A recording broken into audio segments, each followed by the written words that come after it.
everyone, it's Christina of CraftyPaws.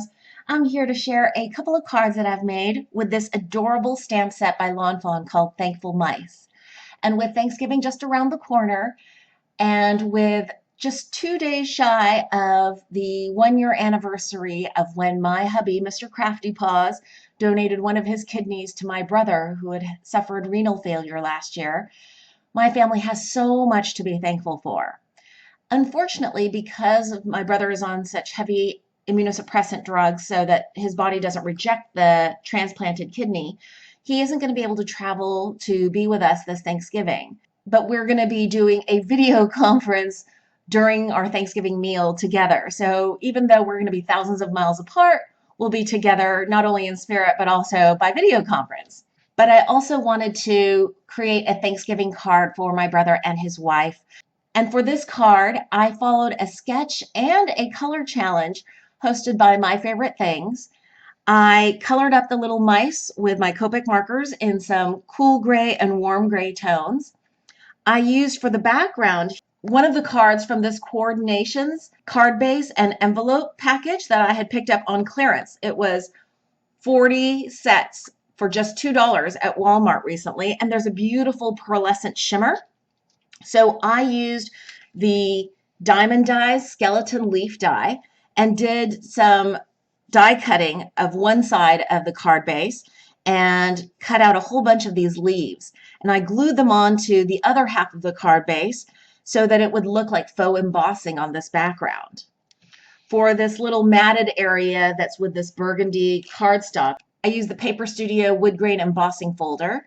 And even though at first I thought, oh no, I've cracked the paper, there's so many like little fissures all along this red cardstock, ultimately I actually kind of like it better. It looks a little more rustic and I like all those white cracks showing through the red cardstock.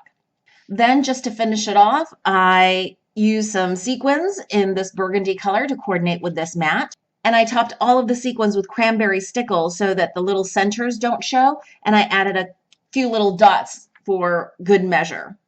So that's my first card. This will be sent to my brother today. And then this is my second card. I made this for my hubby. For this second card, I decided I was going to go in more warm tones.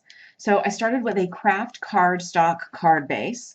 And I decided I wanted a little bit of interest on one side. I wanted to keep this a very CAS or clean and simple card, but I wanted some texture and interest, so I decided to use some corrugated cardstock.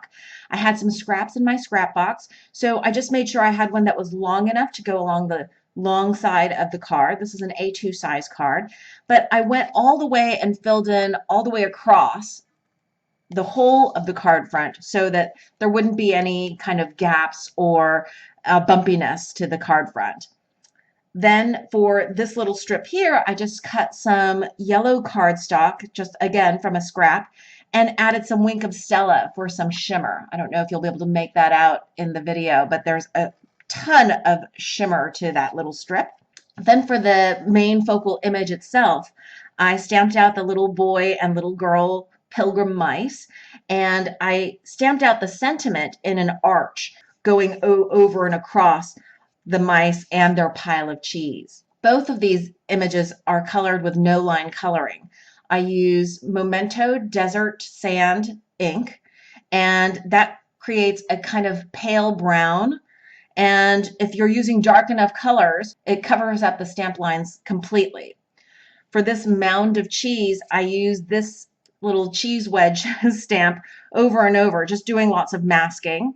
And then I just Copic colored everything. And for this one in particular, I'm actually really proud of one aspect of this coloring, and that is I was able to create the sense of shadow on wood. I created a shadow of the two mice and their pile of cheese with a pale gray. And then following a tutorial by Sandy Alnach, I kind of doodled on a wood grain onto their ground so that it would look like the little mice and their pile of cheese was sitting on top of a table. Basically, you take a kind of a medium brown and just doodle lines, squiggly, some knots if you like, and then go over top with a pale brown, and that mutes the lines to make it look more like wood grain.